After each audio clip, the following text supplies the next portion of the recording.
দেশ ও জাতি পুনর্গঠনে প্রবাসী বাংলাদেশিদের অংশ নিতে আহ্বান জানিয়েছেন প্রধান উপদেষ্টা ডক্টর মোহাম্মদ ইউনূস। প্রবাসী বাংলাদেশিরা দেশের অবিচ্ছেদ্য অংশ উল্লেখ করে প্রধান উপদেষ্টা বলেন, জুলাইয়ের গণঅভ্যুত্থানের ফলে যে পরিবর্তনের স্বপ্ন সবাই দেখেছে তা এগিয়ে নিতে প্রবাসী বাংলাদেশিরা তাদের নিজেদের সক্ষমতা অনুযায়ী গুরুত্বপূর্ণ ভূমিকা পালন করতে পারবে। শনিবার যুক্তরাষ্ট্রের নিউ ইয়র্কে NRB connect day empowering global Bangladeshi শীর্ষক এক অনুষ্ঠানে তিনি এসব কথা বলেন। ডক্টর ইউনূস বলেন, দেশ গঠনে সবার ভূমিকা থাকতে হবে। কেউ দূরে দাঁড়িয়ে খেলা দেখবে এমনটা যেন না হয়। সবাইকে দেশ গঠনে অংশ নিতে হবে।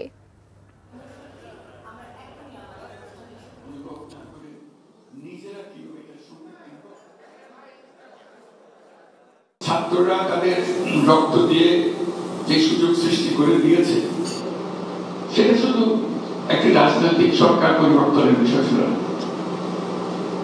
এটা দেশের একটা পুনর্জন্মের বিষয়। আপনারা যেরকম গুরুত্বপূর্ণ বাংলাদেশের জন্য, তারাও তাদের জন্য, তাদের দেশের জন্য গুরুত্বপূর্ণ।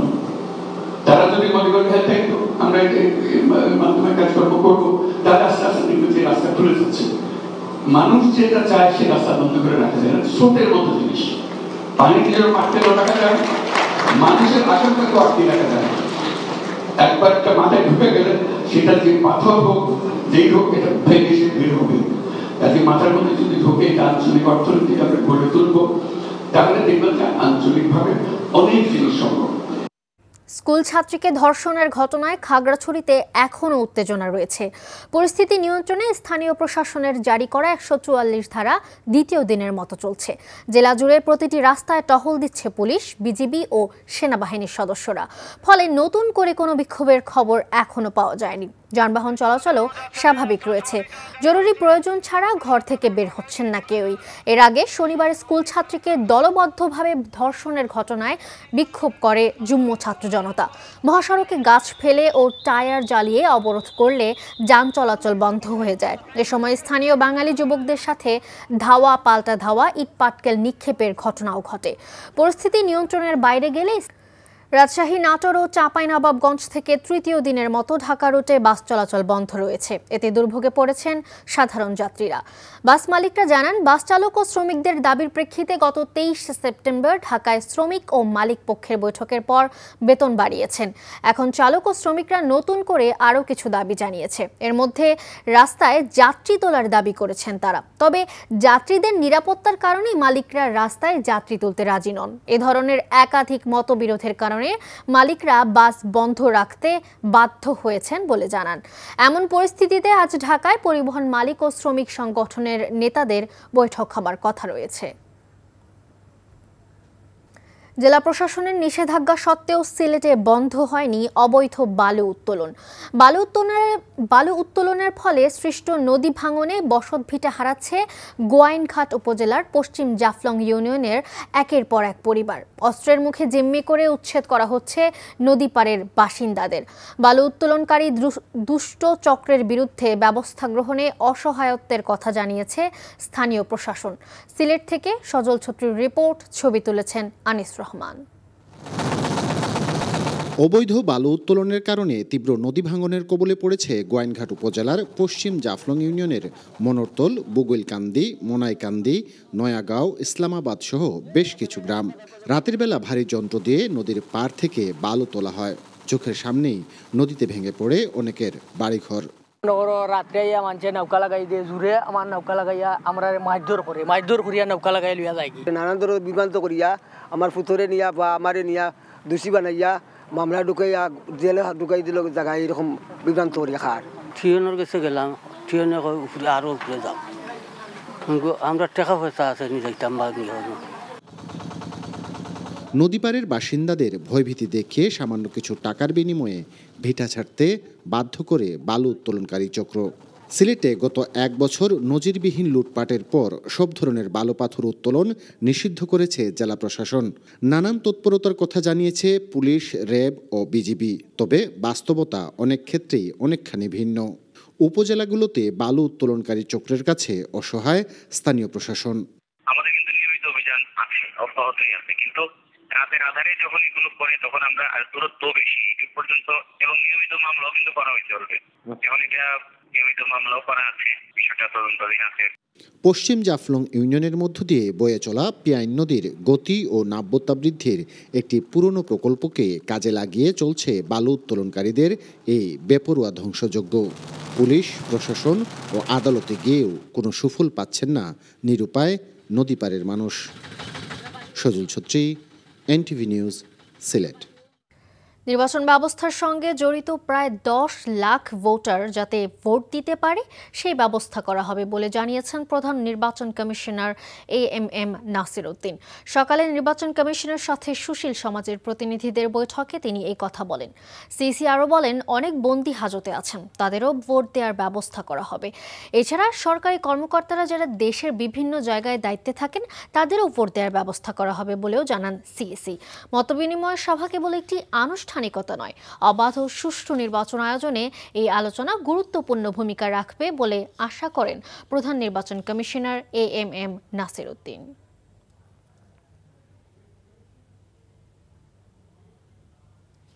নির্বাচন কমিশনে আছেন আমাদের স্টাফ করেসপন্ডেন্ট নূর হোসেন, সরাসরি চলে যাচ্ছি তার কাছে। নূর, কমিশনের সাথে সুশীল সমাজের প্রতিনিধি দলের বৈঠকের কি তথ্য রয়েছে আপনার কাছে, জানাবেন। মালিহা, ত্রয়োদশ জাতীয় সংসদ নির্বাচনের যেই প্রস্তুতি নির্বাচন কমিশনের সেটি যে চলছে সেটির অংশ হিসেবে আজকে সুশীল সমাজের প্রতিনিধি যারা রয়েছেন তাদের সঙ্গে নির্বাচন কমিশনারগণ প্রধান নির্বাচন কমিশনারের নেতৃত্বে বসেছেন, কথা বলছেন, সংলাপ করছেন। এই সংলাপ থেকে সুশীল সমাজের প্রতিনিধি যারা তারা আগামী যে নির্বাচনটি, আসন্ন যে নির্বাচন, সেই নির্বাচনটিকে অবাধ, সুষ্ঠু, নিরপেক্ষ করবার জন্য তাদের দিক থেকে বেশ কিছু পরামর্শ দিচ্ছেন। আমরা এখন পর্যন্ত বেশ কয়েকজন সুশীল সমাজের প্রতিনিধি যারা রয়েছেন তারা বিভিন্ন বিশ্ববিদ্যালয় শিক্ষক, গবেষণা কর্মী, এনজিও কর্মী, নির্বাচনকে ঘিরে নির্বাচন নিয়ে তারা কাজ করেন, গবেষণা করেন, এরকম অনেক ব্যক্তিরা রয়েছেন।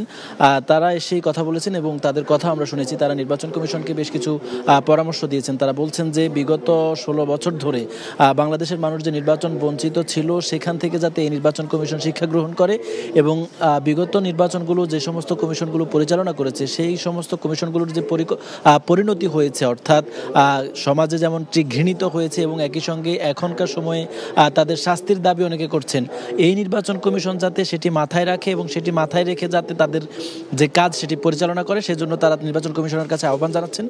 তারা মোটা দাগে যে কথাটি বলতে চাচ্ছেন সেটি হচ্ছে নির্বাচন কমিশন সাংবিধানিকভাবে যে স্বাধীন সত্তা হিসেবে যে শক্তি বা যেই সক্ষমতা নির্বাচন কমিশনের রয়েছে, নির্বাচন কমিশনারগণ যেন আগামী নির্বাচনেও সেটি দেখান, অর্থাৎ তাদের হাতে যে ক্ষমতা থাকবে, যে স্বাধীনতা থাকবে, সেই স্বাধীনতার আলোকে তারা যেন কাজ করেন, সেই দাবি তাদেরকে তারা জানাচ্ছেন। এর আগে বৈঠকটি যখন শুরু হয় বা সংলাপটি যখন শুরু হয় তখন প্রধান নির্বাচন কমিশনার শুভেচ্ছা বক্তব্য দেন এবং এই শুভেচ্ছা বক্তব্যে তিনি বলেন যে এটির মধ্য দিয়ে আনুষ্ঠানিকভাবে সংলাপ শুরু হয়েছে এবং পর্যায়ক্রমে অন্যান্য যারা আরও স্টেক হোল্ডার রয়েছেন, রাজনৈতিক দলগুলো রয়েছে, তাদের সবার সঙ্গে বসবেন, সবার পরামর্শের আলোকে, সবার সহযোগিতা নিয়েই আগামী নির্বাচনটি তারা অত্যন্ত উৎসবমুখর, সুষ্ঠু এবং অবাধ ও নিরপেক্ষ করবার সর্বাত্মক প্রচেষ্টা চালাবেন, এমনটি তিনি সুশীল সমাজের প্রতিনিধি যারা রয়েছেন এসেছেন তাদেরকে জানিয়েছেন।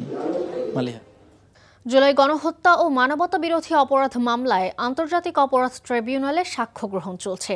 সেখানে আছেন স্পেশাল করেসপন্ডেন্ট হাসান জাবেদ, সরাসরি যুক্ত হচ্ছেন তিনি। জাবেদ, ট্রাইব্যুনালের সর্বশেষ খবর কি রয়েছে আপনার কাছে, আর কে সাক্ষ্য দিচ্ছে এই মুহূর্তে, আজকে জানাবেন।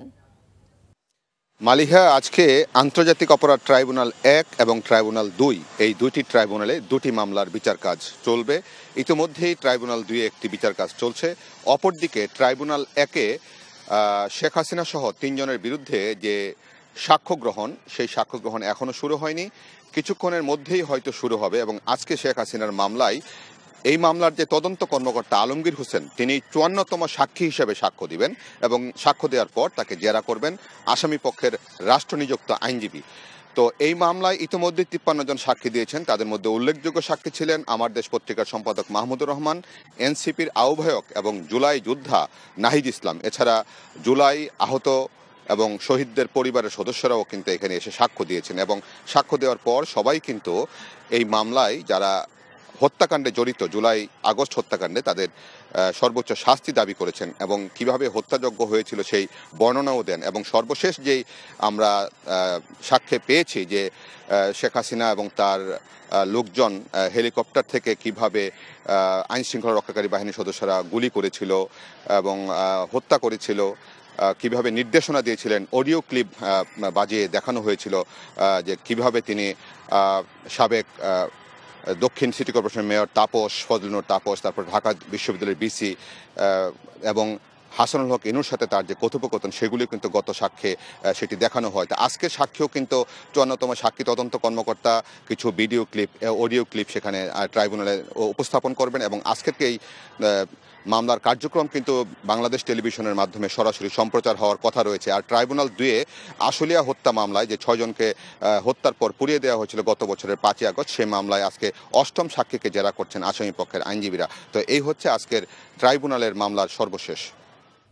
মালয়েশিয়া যাওয়ার দাবিতে রাজধানীর কাওরান বাজারে প্রধান সড়ক অবরোধ করে বিক্ষোভ করেছেন বিদেশ গমনেচ্ছুরা।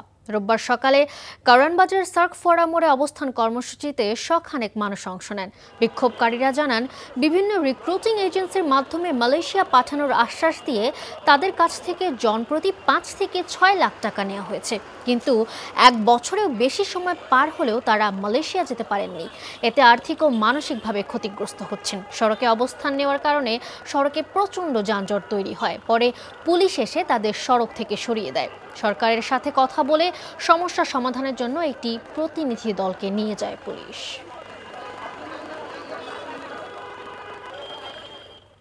ডাকসু নির্বাচনে যে ভোট পড়েছে তার সাথে স্বাক্ষর করা ভোটের সংখ্যায় কোনো ভুল নেই বলে জানিয়েছেন বিশ্ববিদ্যালয়ের উপাচার্য প্রফেসর ডক্টর নিয়াজ আহমদ খান। ঢাকা বিশ্ববিদ্যালয়ে ডাকসু নির্বাচন সংক্রান্ত এক সংবাদ সম্মেলনে তিনি একথা বলেন। তিনি জানান, হল পর্যায়ের ফলাফলে কোনো ব্যত্যয় ঘটেনি। তবে নীলক্ষেতে ডাকসু নির্বাচনের ব্যালট পেপার ছাপানো বিষয়ে ঢাকা বিশ্ববিদ্যালয় কর্তৃপক্ষ জানত না। দায়িত্বপ্রাপ্ত ঠিকাদার ব্যস্ততার কারণে বিশ্ববিদ্যালয় কর্তৃপক্ষকে তা জানাতে ভুলে গেছেন বলে স্বীকার করেছেন তিনি।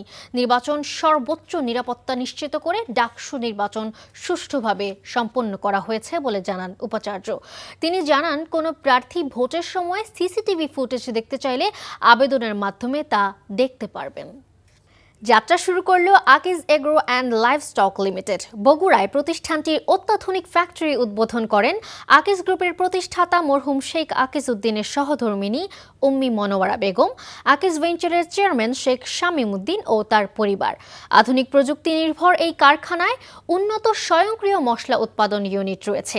এতে প্রতি ঘন্টায় 500 কেজি মশলা উৎপাদন সম্ভব হবে। স্বাদ, রং ও ঘ্রাণ থাকবে মানসম্মত। আকিজ অ্যাগ্রো কৃষকদের সঙ্গে সরাসরি কাজ করে ভেজালমুক্ত খাদ্যপণ্য সরবরাহ নিশ্চিত করবে বলেও জানায় প্রতিষ্ঠানটি।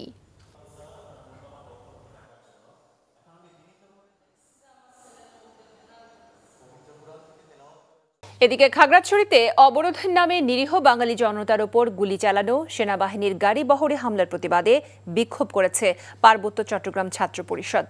ঢাকা বিশ্ববিদ্যালয়ের রাজু ভাস্কর্যের পাদদেশে বিক্ষোভ থেকে বক্তারা মসজিদে হামলা, দোকান লুটপাট ও সাম্প্রদায়িক দাঙ্গা উস্কে দেওয়ার ঘটনায় পাহাড়ি সশস্ত্র সংগঠন ইউপিডিএফকে দায়ী করে। সমাবেশ থেকে ইউপিডিএফ সহ পাহাড়ের সক্রিয় সকল সশস্ত্র সন্ত্রাসী গোষ্ঠীকে অবিলম্বে নিষিদ্ধ করার দাবি জানিয়ে বক্তারা বলেন, ধর্ষণের মতো মানবিক ইস্যুকে ঢাল হিসেবে ব্যবহার করে সেনাবাহিনী বিরোধী প্রচারণা চালানো হচ্ছে। খাগড়াছড়ির গুইমারাতে রক্তাক্ত করা হয়েছে 11 জন দেশপ্রেমিক সেনা সদস্যকে। এসব হামলা সুপরিকল্পিত বলে উল্লেখ করেন তারা। দুর্গাপূজা উপলক্ষে হিন্দু সম্প্রদায়ের প্রতি শুভেচ্ছা জানিয়ে বিএনপির ভারপ্রাপ্ত চেয়ারম্যান তারেক রহমান বলেছেন, শারদীয় উৎসবকে ঘিরে ফ্যাসিবাদী আমলের মতো কেউ যাতে নিরাপত্তা বিঘ্নিত করতে না পারে সেদিকে সতর্ক থাকতে হবে। গণমাধ্যমে পাঠানো এক বাণীতে তিনি এসব কথা বলেন। আমি শারদীয় দুর্গাপূজা উপলক্ষে দেশের হিন্দু সম্প্রদায়কে জানাই আন্তরিক শুভেচ্ছা। শারদীয় উৎসবকে ঘিরে ফ্যাসিবাদী শাসন আমলের মতন কেউ যেন কোনোরকম সাম্প্রদায়িক পরিস্থিতি কিংবা নিরাপত্তা বিঘ্নিত হওয়ার মতন কোনো অপচেষ্টা করতে না পারে সে ব্যাপারে সতর্ক এবং সজাগ থাকার জন্য আমি দেশের আইন শৃঙ্খলা রক্ষাকারী বাহিনীর প্রতি আহ্বান জানাই। ফেব্রুয়ারির প্রথমার্ধে নির্বাচনের জন্য সরকারের পূর্ণ প্রস্তুতি রয়েছে বলে জানিয়েছেন মৎস্য ও প্রাণী সম্পদ উপদেষ্টা ফরিদ আক্তার। দুপুরে ময়মনসিংহে এক কর্মশালায় যোগদানকালে তিনি কথা বলেন। প্রথমার্ধে আমাদের প্রস্তুতি আছে এবং আমরা যেটা দেখছি যে নির্বাচন কমিশনও তাদের যা যা করণীয় সেটা নিয়ে এগিয়ে যাচ্ছে। সরকারের দিক থেকে পূর্ণ প্রস্তুতি আছে এবং প্রধান উপদেষ্টা যে ঘোষণা দিয়েছেন সেই অনুযায়ী নির্বাচন হবে। আগামী জাতীয় নির্বাচনে বিএনপি সরকার গঠন করবে বলে মন্তব্য করেছেন বিএনপি চেয়ারপারসনের উপদেষ্টা ব্যারিস্টার মাহবুব উদ্দিন খোকন। তাই সকলকে ঐক্যবদ্ধ থাকার আহ্বান জানান। দুপুরে নোয়াখালীতে সোনাইমুড়ি উপজেলায় এক সংবর্ধনা অনুষ্ঠানে তিনি একথা বলেন। বাংলাদেশে এখনো সবচেয়ে বড় রাজনৈতিক দল বিএনপি, সবচেয়ে জনপ্রিয় রাজনৈতিক দল বিএনপি। ইনশাআল্লাহ তার নেতৃত্বে বাংলাদেশে আমরা সরকার গঠন করব এবং বিএনপি ক্ষমতা যাবে ইনশাআল্লাহ, আশা ব্যক্ত করছি। চট্টগ্রাম শিক্ষা বোর্ডের 2025 সালের এসএসসি পরীক্ষার খাতার নম্বরপত্র পুনঃমূল্যায়নে জালিয়াতির প্রমাণ পেয়েছে দুদক। 19 জন শিক্ষার্থীর বিভিন্ন বিষয়ের 34টি খাতায় নম্বর জালিয়াতি খতিয়ে দেখতে সকালে শিক্ষা বোর্ডে অভিযান চালিয়েছে দুদকের সহকারী পরিচালক সাইদ মোহাম্মদ ইমরান হোসেন বলেন, পুনঃনিরীক্ষণের সময় 19 শিক্ষার্থীর 34টি উত্তরপত্র যেই নম্বর তার বিপরীতে কম্পিউটার ইনপুটে গিয়ে বাড়তি নম্বর পাওয়া গেছে। দুদকের তদন্তে বিভিন্ন কর্মকর্তার সাথে কথা বলেও বিভিন্ন নথি সংগ্রহ করে প্রাথমিক সত্যতা পাওয়া যায়। এতে আর্থিক লেনদেন বা সুবিধার বিষয় থাকতে পারে বলে ধারণা করা হচ্ছে। চট্টগ্রাম শিক্ষা বোর্ডে 2025 সালের মাধ্যমিক এসএসসি পরীক্ষার পুনঃনিরীক্ষণের ফলে অসঙ্গতির অভিযোগ ওঠায় 11 সেপ্টেম্বর একটি 3 সদস্যের তদন্ত কমিটি গঠন করে বোর্ড কর্তৃপক্ষ। 18 সেপ্টেম্বর তাদের প্রতিবেদন জমার কথা থাকলেও 15 কর্মদিবস বাড়ানো হয়েছে। এখানে 19 জন শিক্ষার্থী 34টা উত্তরপত্রে জালিয়াতি হয়েছে। মূল খাতাতে নম্বরটা ঠিকই আছে, যেটা টপ শিট আছে ওখানেও ঠিক আছে, কিন্তু এটা কম্পিউটারে ইনপুট দেওয়ার সময় নাম্বারটা বাড়িয়ে দেখানো হয়েছে। প্রোগ্রামার হচ্ছেন জনাব আব্দুল মালিক এবং সহকারী প্রোগ্রামার আবুল হাসান মোহাম্মদ রাজু আহমেদ। মূলত ওনাদের রুম থেকে এই ঘটনাটা নাম্বার টেম্পারিংয়ের ঘটনা। সড়কে পুলিশের চাঁদাবাজি মামলা দিয়ে হয়রানির প্রতিবাদে গাজীপুরে মহাসড়ক অবরোধ করে বিক্ষোভ করেছে সিএনজি অটোরিকশা চালকেরা। সকালে ঢাকা টাঙ্গাইল মহাসড়ক অবরোধ করে বিক্ষোভ করেন সিএনজি অটোরিকশার চালকরা। এতে মহাসড়কে যান চলাচল বন্ধ হয়ে যায়। পরে পুলিশ গিয়ে পরিস্থিতি নিয়ন্ত্রণে আনলে 1.5 ঘন্টা পর যান চলাচল স্বাভাবিক হয়। চালকদের অভিযোগ, ঢাকা টাঙ্গাইল ও ঢাকা ময়মনসিংহ মহাসড়কে সিএনজি চালিত অটোরিকশা চালাতে গিয়ে নানা হয়রানির শিকার হতে হয় তাদের। শিশু কিশোরদের সবচেয়ে বড় প্রতিভা যাচাইয়ের প্রতিযোগিতা মার্কস অলরাউন্ডার এবার নোয়াখালীতে। কুমিল্লা জোনের আঞ্চলিক পর্বের অংশ হিসেবে নোয়াখালী জেলা স্কুলে এই প্রতিযোগিতার আয়োজন করা হয়। এতে নাচ, গান, অভিনয়, চিত্রাঙ্কন, আবৃত্তি, গল্প বলা ও উপস্থিত বক্তৃতায় অংশগ্রহণ করেন বাংলাদেশের সকল স্কুল, কলেজ এবং সমমানের শিক্ষা প্রতিষ্ঠানের শিক্ষার্থীরা। সারা দেশে 100টি আঞ্চলিক পর্বে অনুষ্ঠিত হবে মার্কস অলরাউন্ডার। মার্কস অলরাউন্ডারের 3টি গ্রুপ থেকে সেরা 3 অলরাউন্ডারের প্রত্যেককে 15 লাখ টাকার শিক্ষাবৃত্তি এবং বিভিন্ন পর্যায়ের বিজয়ীদের সর্বমোট 1 কোটি টাকারও বেশি উপহার দেওয়া হবে। সুস্থ নদী, সুস্থ পৃথিবী এ প্রতিবাদে আজ পালিত হচ্ছে বিশ্ব নদী দিবস। কানাডার পরিবেশবিদ মার্ক অ্যাঞ্জেলোর উদ্যোগে বিশ্ব নদী দিবসের প্রবর্তন হয়। প্রতি বছর সেপ্টেম্বর মাসের শেষ রোববার বিশ্বের অনেক দেশে দিবসটি পালিত হয়, যা নদী রক্ষায় কোটি কোটি মানুষের মধ্যে সচেতনতা তৈরি করছে। মোংলায় নানা আয়োজনে বিশ্ব নদী দিবস পালিত হয়েছে। দিবসটি উপলক্ষে সকালে মোংলার দক্ষিণ কাইনমারি এলাকার পশুর নদীর পাড়ে মানববন্ধন কর্মসূচি, সাঁতার প্রতিযোগিতা ও গণগোসল অনুষ্ঠিত হয়। এছাড়া নদীকে প্লাস্টিক, পলিথিন দূষণমুক্ত করতে ইউথ ফর সুন্দরবনের পক্ষ থেকে পাটের ব্যাগ বিতরণ করা হয়। এদিকে পিরোজপুরের কাউখালীতে বিশ্ব নদী দিবস পালিত হয়েছে। সকালে কচা নদীর বেকুটিয়া সেতু সংলগ্ন ডলফিন চত্বর থেকে একটি বর্ণাঢ্য শোভাযাত্রা বের হয়ে বিভিন্ন স্থান প্রদক্ষিণ করে। সুনামগঞ্জে কৃষি কর্মকর্তা ও স্কুল কলেজ প্রধান শিক্ষক ও কৃষি কর্মকর্তাদের নিয়ে দিনব্যাপী পুষ্টি বিষয়ক সেমিনার অনুষ্ঠিত হয়েছে। সকালে শহরের মল্লিকপুর বাংলাদেশ ফলিত পুষ্টি গবেষণা ও প্রশিক্ষণ ইনস্টিটিউট আঞ্চলিক কার্যালয়ের দিনব্যাপী সেমিনারে মূল প্রবন্ধ উপস্থাপন করেন বাংলাদেশ ফলিত পুষ্টি গবেষণা কেন্দ্রের প্রধান বৈজ্ঞানিক কর্মকর্তা ডক্টর মোহাম্মদ আব্দুর রাজ্জাক। সিরাজগঞ্জে অনুষ্ঠিত হয়েছে ৪৬তম জাতীয় নৌকা বাইচ প্রতিযোগিতা উপভোগ করতে দূর দূরান্ত থেকে ছুটে আসেন হাজারো দর্শনার্থী। শনিবার জেলার শাহজাদপুরের বাঘাবাড়ি বড়াল নদীতে বাংলাদেশ রোয়িং ফেডারেশনের উদ্যোগে ও জেলা প্রশাসনের সহায়তায় এই আয়োজন করা হয়। এতে সিরাজগঞ্জ, পাবনা ও নাটোরের ৮টি পানসি নৌকা অংশ নেয়। নৌকা বাইচ প্রতিযোগিতায় প্রথম, দ্বিতীয় ও তৃতীয় স্থান লাভ করে প্রামাণিক এক্সপ্রেস, ভিটাপাড়া, আজম ব্রাদার্স ও বাংলার বাঘ। এ সময় উপস্থিত ছিলেন যুব ও ক্রীড়া মন্ত্রণালয়ের সচিব মাহবুবুল আলম ও জেলা প্রশাসক মোহাম্মদ নজরুল ইসলাম। সর্বনিম্ন ৪,৬৭,১৬৭ টাকা ধরে ২০২৬ সালের জন্য ৩টি সরকারি হজ প্যাকেজ ঘোষণা করেছে ধর্ম মন্ত্রণালয়, যা গেলবারের চেয়ে ১১,০০০ টাকা কম। সন্ধ্যায় সচিবালয়ে সংবাদ সম্মেলনে এই ঘোষণা দেন ধর্ম উপদেষ্টা ডক্টর আ.ফ.ম. খালিদ হোসেন। সরকারের ঘোষণার সাথে সামঞ্জস্য রেখে বেসরকারি এজেন্সিগুলো আরও 2টি প্যাকেজ ঘোষণা করতে পারবে। এবছর 18 এপ্রিল হজ ফ্লাইট শুরু হবে এবং বাংলাদেশ থেকে ১,২৭,১৯৮ জন হজ পালন করতে পারবেন। রিপোর্ট করছেন রকুনুদ্দিন। চাঁদ দেখা সাপেক্ষে ২০২৬ সালের ২৬ মে পবিত্র হজ অনুষ্ঠিত হতে পারে। সৌদি সরকারের কোটা অনুযায়ী বাংলাদেশ থেকে আগামী বছর ১,২৭,১৯৮ জন হজ পালন করতে পারবেন। রোববার সন্ধ্যায় সচিবালয়ে সরকারিভাবে 3টি হজ প্যাকেজ ঘোষণা করেন ধর্ম উপদেষ্টা। বলেন, ১২ বছর ও তার চেয়ে বেশি বয়সের সুস্থ ব্যক্তিরা ২০২৬ সালে হজে যেতে পারবেন। দুরারোগ্য রোগীদের জন্য নিষেধাজ্ঞা থাকায় সরকারি হাসপাতালের চিকিৎসকদের সনদ ছাড়া কেউ হজে যেতে পারবেন না বলেও জানান ধর্ম উপদেষ্টা। রাজকীয় সৌদি সরকার কর্তৃক কোন খাতের খরচ বৃদ্ধি হ্রাস করা হলে কোন খাতের সে অনুসারে প্যাকেজ মূল্য বৃদ্ধি বা হ্রাস করা হবে। প্যাকেজ মূল্য বৃদ্ধি পেলে হজ যাত্রীদেরকে তা পরিশোধ করতে হবে। গত বছর বিমান ভাড়া ছিল ১,৬৭,৮২০ টাকা। এবছর বিমান ভাড়া নির্ধারণ করা হয়েছে ১,৫৪,৮৩০ টাকা। অর্থাৎ এবছর হজ যাত্রী প্রতি বিমান ভাড়া ১২,৯৯০ টাকা কম। এ সময় বেসরকারি এজেন্সিগুলোর জন্য একটি হজ প্যাকেজ নির্ধারণ করে দেওয়া হয়। তবে এছাড়া আরও 2টি, যার মধ্যে একটি সরকারি সর্বনিম্ন প্যাকেজের চেয়ে কম ও আরেকটি সেবার মান অনুযায়ী তারা ঘোষণা করতে পারবেন বলে জানান ধর্ম উপদেষ্টা। হজ এজেন্সি সমূহের জন্য বেসরকারি মাধ্যমের সাধারণ হজ প্যাকেজ শিরোনামে একটা প্যাকেজ আমরা নির্ধারণ করেছি। এই প্যাকেজের খরচ ধরা হয়েছে ৫,০৯,১৮৫ টাকা। সরকার কর্তৃক অনুমোদিত এই প্যাকেজটি গ্রহণ করে এজেন্সি সমূহ অতিরিক্ত 2টি প্যাকেজ ঘোষণা করতে পারবে। 70 বছরের ওপরে কেউ হজে যেতে চাইলে 50 বছরের নিচের কাউকে সাথে নিতে হবে বলে জানানো হয় সংবাদ সম্মেলনে। আগামী বছর 18 এপ্রিল শুরু হবে হজ ফ্লাইট, আর এবছরের 12 অক্টোবর হজের নিবন্ধন কার্যক্রম শেষ হবার কথা। Rokunuddin, NTV news, Dhaka.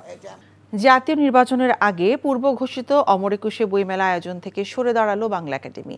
স্বরাষ্ট্র মন্ত্রণালয়ের পাঠানো এক চিঠির প্রেক্ষিতে রোববার এই সিদ্ধান্ত নেওয়া হলো। তবে নির্বাচনের পরে কবে বইমেলা অনুষ্ঠিত হবে তা অংশীজনের সাথে আলোচনা করে সিদ্ধান্ত নেওয়া হবে বলে এনটিভিকে জানিয়েছেন বাংলা একাডেমির মহাপরিচালক অধ্যাপক মোহাম্মদ আজম।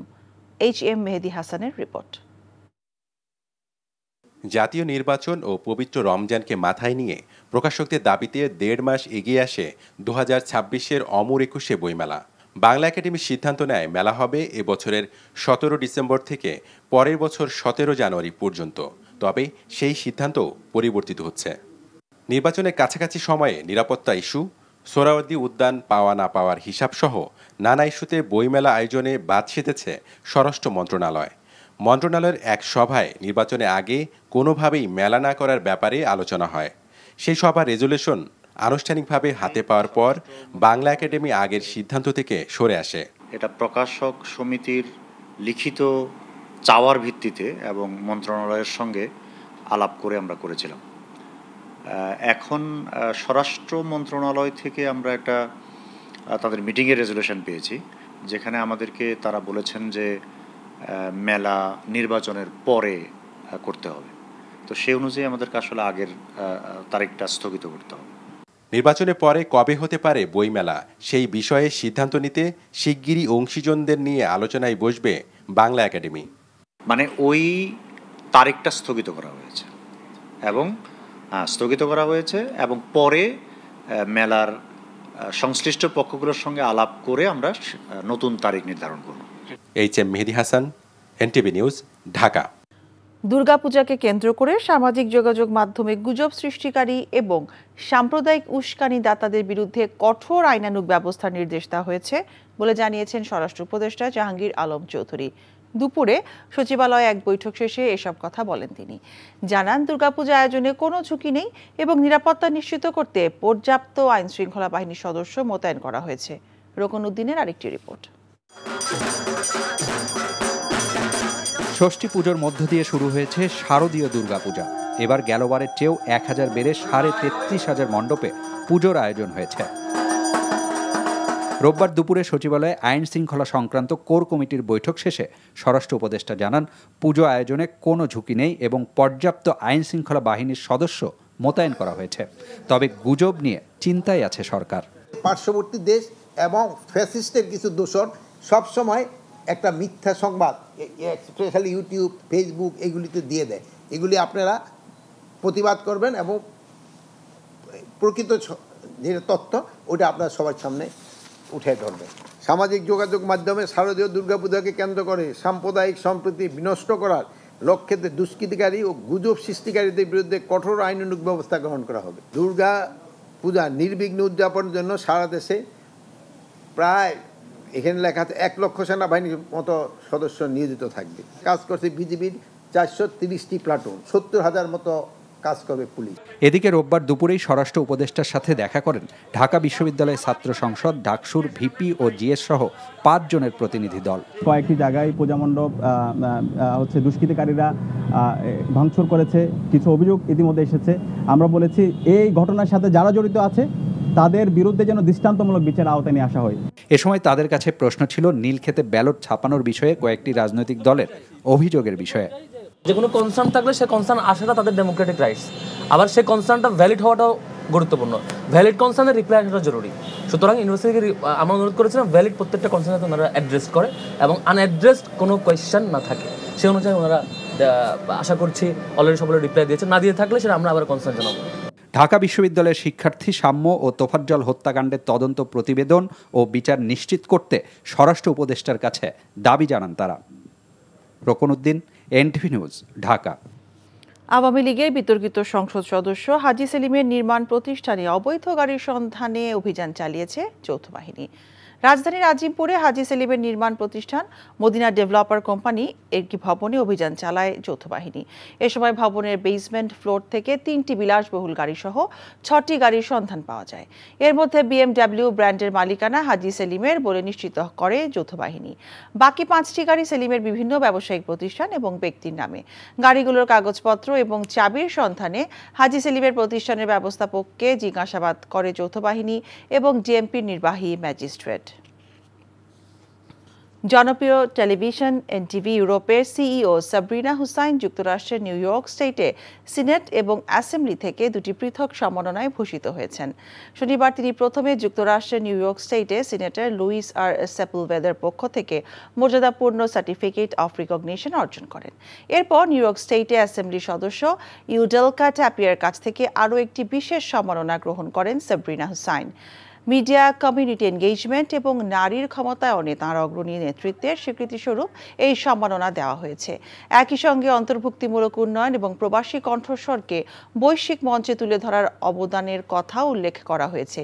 এই স্বীকৃতিগুলো নারী ও নতুন প্রজন্মের জন্য অনুপ্রেরণা হয়ে থাকবে বলে মনে করেন তার বাবা-মা।